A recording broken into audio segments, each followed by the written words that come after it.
When it comes to the draw of gacha games, I think most people can agree that their biggest selling point, the thing that gets people into their game in the first place, is the character, the roster. It's an almost uncontested fact. While there are people who are drawn to gacha games through other aspects such as story or gameplay, it's really hard not to at least take the characters into account. It's what gacha games are designed in mind with, after all. You can't talk about collect-em-all games without mentioning the collectibles. But let's not forget that gacha are, or can be, a very harmful aspect to players. It's gambling, and saying it in Japanese somehow makes it feel redeemable even though instead of winning money, you win JPEGs, which can range from idiotic to fuck yeah, depending on your fetish. But I'm not here to talk about the ethics surrounding gacha. After all, unlike actual gambling, you can play these games for free and get the same things as people who spend money do. Mostly. Okay, getting back on track. Characters. Before I played Arknights, I didn't like tower defense. Naturally, I started playing Arknights not because of tower defense, but because I saw this little chibi animation of Sora dancing while the others are busy fighting and getting their asses handed to them. This instantly made me go, holy shit. Path to Nowhere is also a gacha tower defense game that allows you to switch your character's position mid-combat, unlike Arknights. But also, unlike Arknights, that game doesn't allow me to build Snowsand, or Broca, or Dagda, or Almond, or any other mentally questionable decisions I've made ever since I started playing Arknights when the EN server launched. Liking things you previously didn't, just because that thing comes with something else that you like, is nothing new. This is a similar case when I played Monster Hunter Stories 2. I didn't like turn-based, but because it's turn-based flavored with something I like, I eventually came to like the genre. I came for Monster Hunter. I stayed for its simple but fun turn-based and its self-conscious cartoon adventure story. Similarly for Arknights, I came for the characters. I stayed. Not because of tower defense. This thing is cracked TD where half of the 6 stars trivialize any kind of threat. Now, don't get me wrong, seeing Tefon dish out that much damage to a boss is dopamine inducing, and I might come to like TD if there is ever one that piques my interest in the future. But no, in Arknights, I stayed for its world building.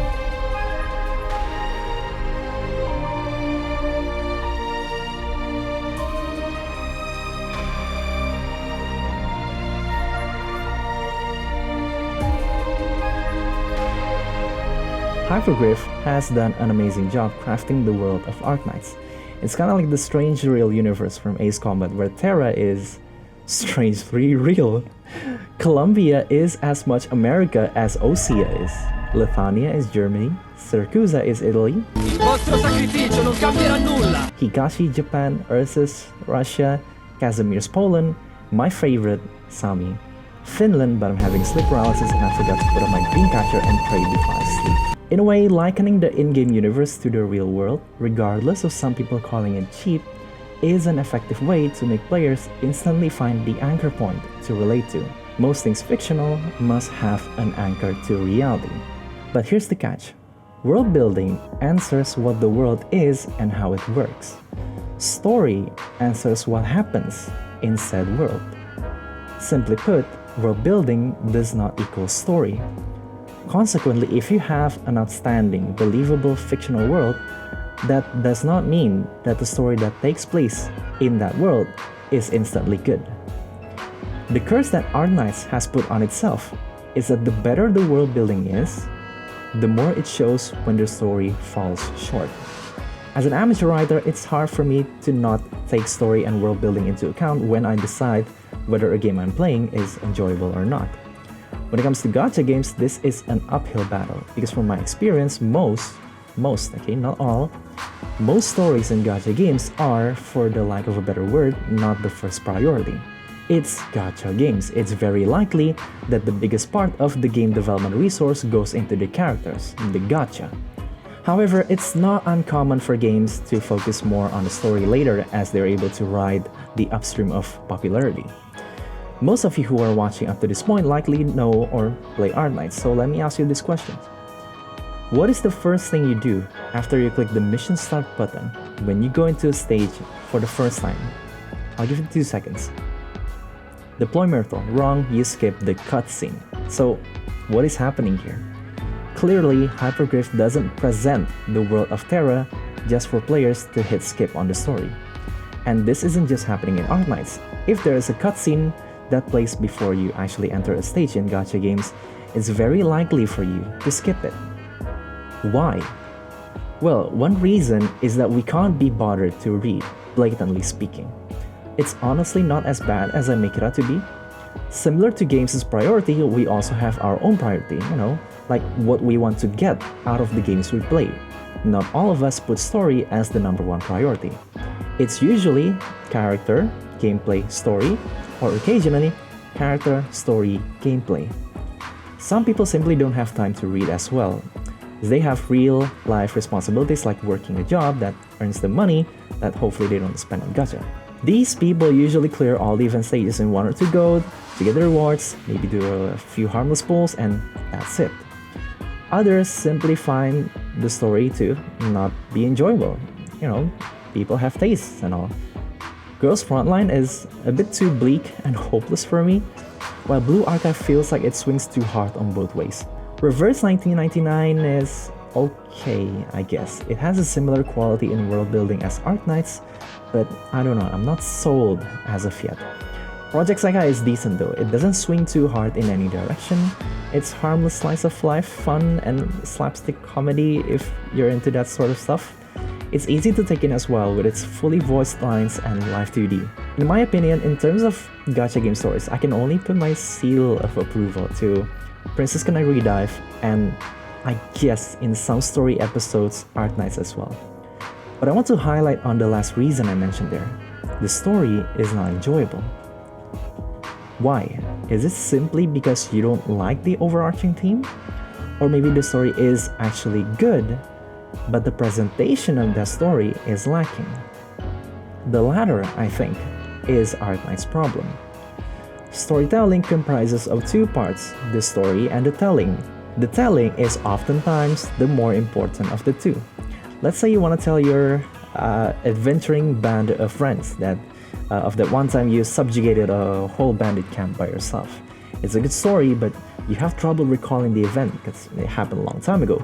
So you fumble on your sentences, you get the order of events wrong, you over-explain or you under-explain, so on and so forth. These little things can add up to bog down an otherwise good story, and your friends might not be as impressed as you expect them to be. To paint a picture of this problem, let me ask you a question. This is the first volume of 86. I wanted to try reading a light novel since I always read Western novels, so I picked this up from my local bookstore. I'm enjoying it so far. It's what I expect from a light novel, but that's beside the point. The page count is 397. 397 pages of alphabets. Already, this alone turns off a lot of people. Question. How much is the word count for 86 Volume 1? 20k, 30k. It's around 74,000 words. Light novels average at around 50k to 70k word count. Question. How much is the word count for Chapter 8 of the funny gacha game Arknights? 100.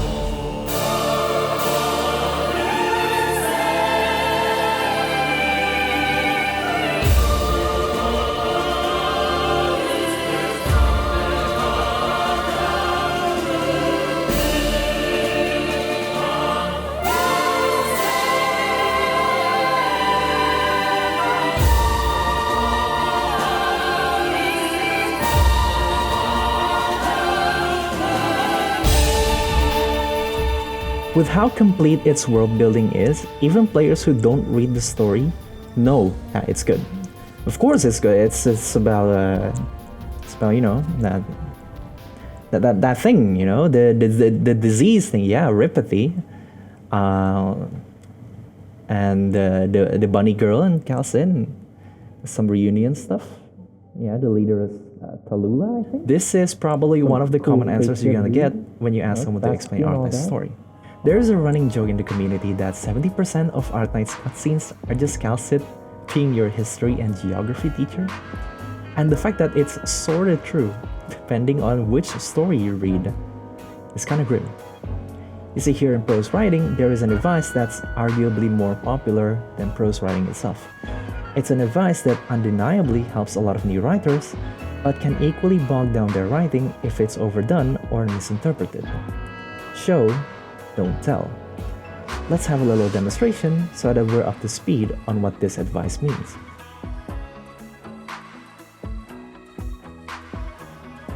From this excerpt, we know a couple of things. Their names. Luna's clothing and choker. The choker is uncomfortable. Alice is late. Luna tries to hide the scratch marks. Take a look at the next excerpt.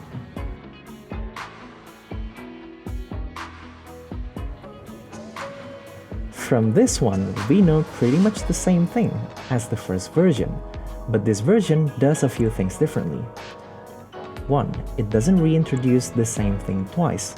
We can already imply that Luna is waiting for Alice in the line, "Sorry I kept you waiting." 2. Things are revealed in a timely manner. The name Alice is revealed when Luna calls her, not by the narration. 3. Things are shown, not told. We're not told that the choker is uncomfortable. We are shown through Luna's actions. 4. It doesn't explain things that are unnecessary.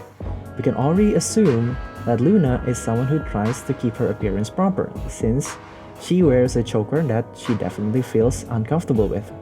We can fill in the gaps by imagining a set of casual clothes that fit with the choker.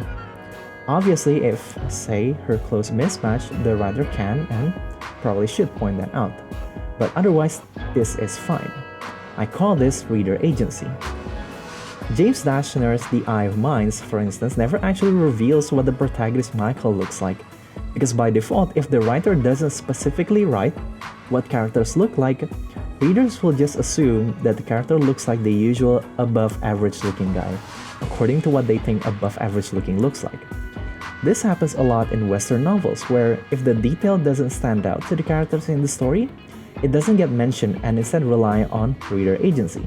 Remember that before the anime for Arknights was announced, and even now, there have been numerous artists illustrating what they think the Doctor looks like under the hood. Again, reader agency.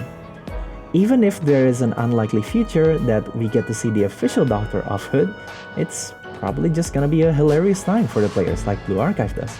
Obviously, there's gonna be people who prefer the first version of the text, just like there are people who say Arknight's story is too complicated, and that's perfectly fine.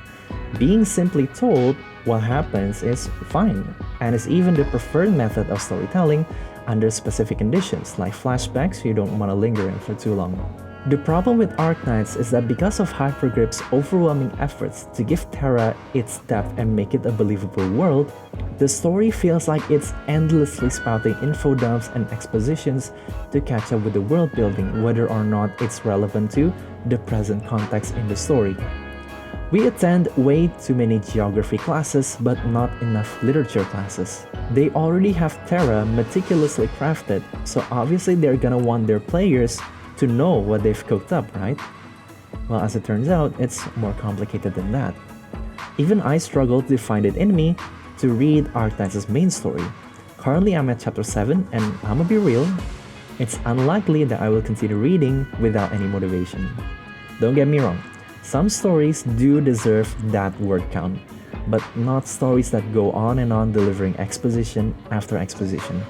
However, I do have good news for those of you who are like me, people who like reading but are sensitive to turn-offs like info dumps, or people who are probably intimidated by the word count of Arknight's writing. Here's the good news, Arknight's writing is currently pretty good.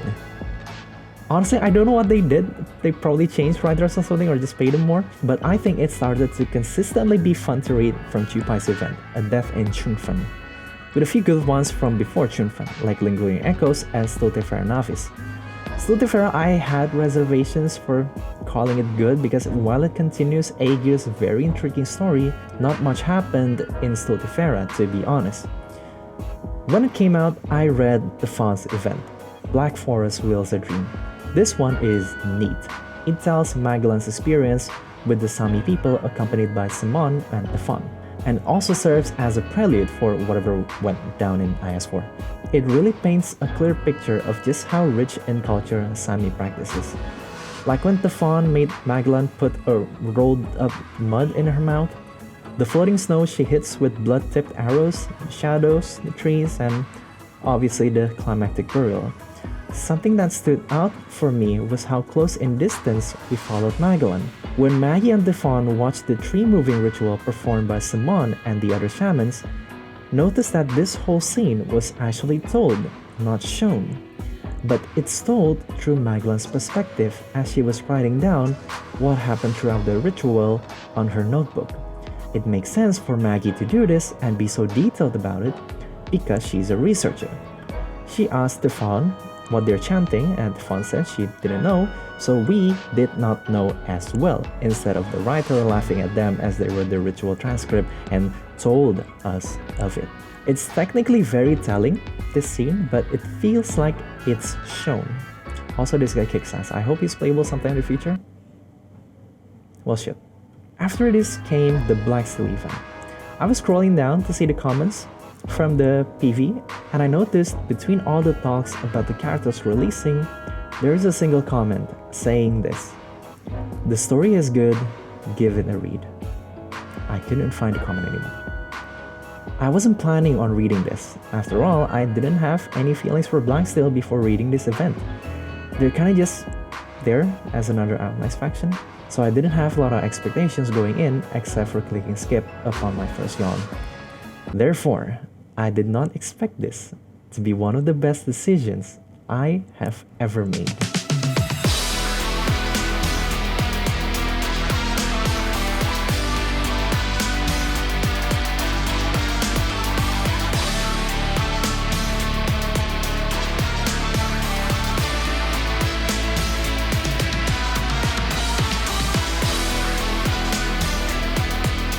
Now, I'm not gonna try to summarize what happened in the story. Doing so will never be able to do the story justice. It's give and take, lads. You wanna experience the story, you gotta read the story. So get in the game and... What, story over? Oh shit. Alright, so basically Jessica, along with Liska, Franca, and Laura, got a mission from Blacksteel to investigate Davistown. It's a mining plate, or so. The energy tower providing warmth to the whole town was on its last leg, so they're trying to revitalize it, but they soon realized it was beyond help. Eventually, it was decided that Blacksteel's mobile base, Fort Barren, was to tow Davistown for it to be dismantled, leaving the residents that had been wrung dry by life insurance to be sent to the frontier. Residents that Jessica had gotten awfully close with. So when the Davistowners decided they're gonna rob the bank as their last resort, Jessica decided to betray Blacksteel and join them. The story ended with Jessica getting caught and sent to the frontier along with the other Davistowners, but Blacksteel decided to let the money go to the Davistowners, so life out in the frontier isn't all that bad for them. Reason being that their contract was to just tow Davistown, so they didn't care about what went down on there. Again, summaries will never do the story justice, neither did that summary do. But if that piques your interest, I highly recommend reading it by yourself, maybe from a story archive YouTuber. But for now, I'm just gonna assume that you either still can't be bothered to read or have read it. If you're the former, I told you that it's okay to feel like that. You have your tastes and your priorities, and sometimes it might not even be your fault. If you're the latter, let's just take a moment to slander people who cried at Lingering Echoes, saying it's one of the saddest Arknights story because holy shit, this scene is nothing compared to this. Yes, Lingering Echoes is sad and by no means bad, but Davistown did something to me that Lingering Echoes did not. It made me cry. This silly little TD gacha game with its often overly bleak tone managed to make me weep. I was that invested. Almost everything in this event is something I would like to call peak. It's peak CG, the enemies don't mess around, but the event gimmick is fair, peak boss design, peak boss fight, peak music, did I mention peak CG? Peak comedy, and best of all, peak writing. Peak CG, by the way. Even so, I still have criticism here and there. To start with, not all characters are given enough attention. I'm not saying all of the Davis Towner cast should be given Jessica level of development. I'd say the chart looks like this. Sylvia in particular feels especially lacking. She has just enough development to justify her presence. Helena suffers a similar case, only she has a little bit better than Sylvia. You can see that they're trying to do something with Helena when her diner was flooded and we got this little peek into her past life, but that only provided us the reason why she ended up in Davistown, not the things that were relevant to the story.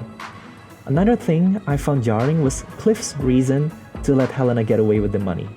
Remember that he specifically said that he didn't care about what happened in Davistown, but he captured Jessica and let Helena go.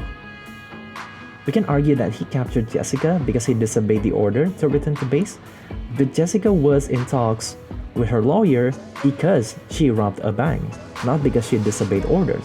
If Black still wanted to save its face in front of the Brinleys, just like Cliff said, they would have covered the robbery or at least Jessica's involvement in it. But these are just nitpicks. Prose and other forms of arts will always have flaws. In this kind of environment, something is peak not because it has no flaws, but because it's good is able to overpower its bad. Now I'm going to try to analyze how Arknights managed to overcome its previous flaws and pull off this story. First one, the story is told through the same old third-person limited perspective with shifting POV. This means while we might follow different people in a single story, we aren't privy of the knowledge outside the character that we follow. This works here because no one is acting as the know-all here. There is no Calcid. Even Cliff didn't fully expect Jessica's action in this story. Not only do we not have a know-all character, but the character that knows the most, again Cliff, doesn't spend half an hour telling us that knowledge. He could have explained the history of Blacksteel for all we know. He could have explained why Jessica shouldn't get too close to the locals. He could have made it clear from the start that he didn't care about what happened in Davistown. Instead, he just said, it's business, it's duty, which not only saves both writer and player the pain of unneeded exposition, but is also perfectly in line with his cold-blooded attitude as the leader of a worldwide mercenary organization. Let's not forget that the story is about Jessica. In this story, Jessica is related to Blacksteel, her other squadron members, and the Davistowners. You have to carefully separate the relevant stuff from the irrelevant. Leave the irrelevant stuff and keep most of the relevant stuff, while also trusting reader agency to fill out the gaps with their imagination.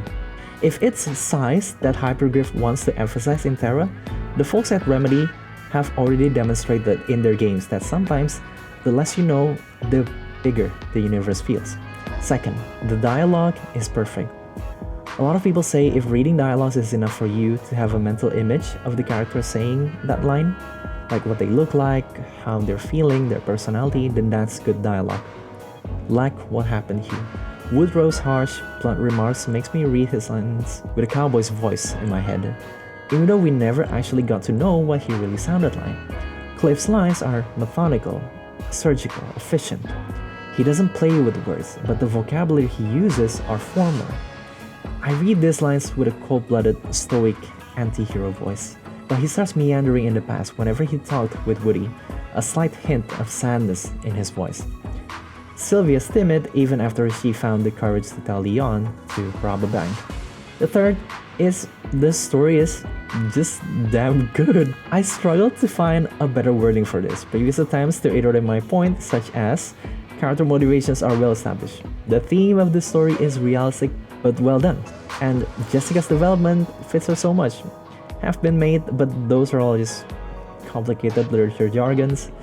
Again, summaries don't do the story justice, but recommending someone to read a book is already hard, let alone recommending someone to watch hours and hours of gacha game story cutscenes.